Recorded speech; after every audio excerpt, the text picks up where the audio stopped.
Assalamualaikum warahmatullahi wabarakatuh. Kami mahasiswa dari program studi pendidikan agama Islam akan mempresentasikan salah satu tugas kelompok dari mata kuliah perkembangan peserta didik yang diampu oleh dosen Ibu Nur Hasanah dengan judul materi tentang teori kognitivisme.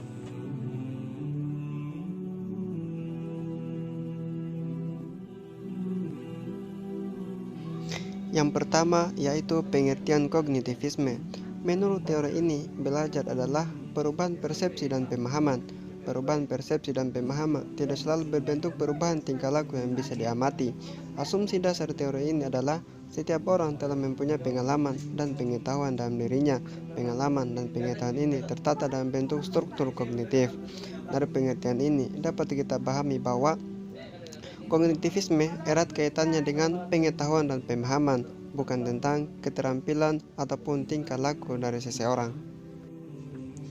Selanjutnya yaitu prinsip-prinsip kognitivisme.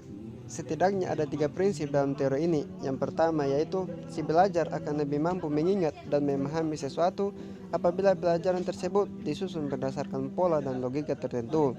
Yang kedua yaitu penyusunan materi pelajaran harus dari sederhana ke kompleks. Dan yang terakhir adalah belajar dengan memahami akan jauh lebih baik daripada dengan hanya menghafal tanpa pengertian penyajian.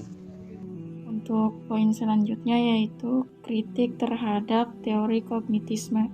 Dalam kritik terhadap teori kognitisme ini terbagi menjadi 2, yaitu yang pertama, teori kognitif lebih dekat kepada psikologi daripada teori belajar, sehingga aplikasinya dalam proses belajar mengajar tidaklah mudah. Untuk poin yang kedua yaitu sukar dipraktekkan secara murni, sebab seringkali kita tidak mungkin memahami struktur kognitif yang ada dalam benak setiap siswa. Bismillahirrahmanirrahim. Assalamualaikum warahmatullahi wabarakatuh. Saya di sini atas nama Indi Rahmawati Sitania. Saya akan melanjutkan daripada pemateri ketiga yakni Adiriana. Yang menjadi pembahasan saya di sini adalah tentang para tokoh teori belajar kognitif dan juga konsep teori kognitivisme. Dalam pembahasan kami, tokoh yang kami ambil ada 2 tokoh yang menjadi tokoh teori belajar kognitif. Yang pertama ada Jean Piaget dan yang kedua ada Jerome Bruner. Jean Piaget tersebut teorinya disebut dengan kognitif developmental. Dalam teorinya, Piaget memandang bahwa proses berpikir sebagai aktivitas gradual dan fungsi intelektual dari konkret menuju ke abstrak. Sedangkan Jerome Bruner menekankan bahwa proses belajar akan berjalan dengan baik dan kreatif jika guru memberikan kesempatan kepada siswa untuk menemukan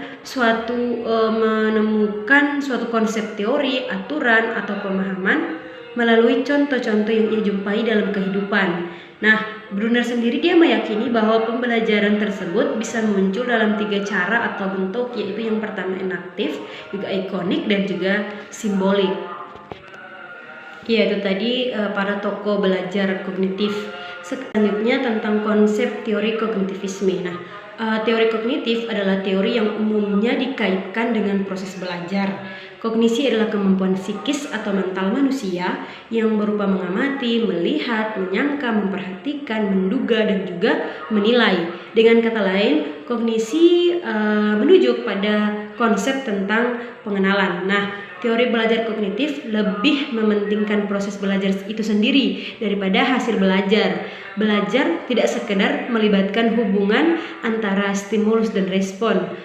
Bahkan belajar itu lebih daripada melibatkan proses berpikir yang sangat kompleks.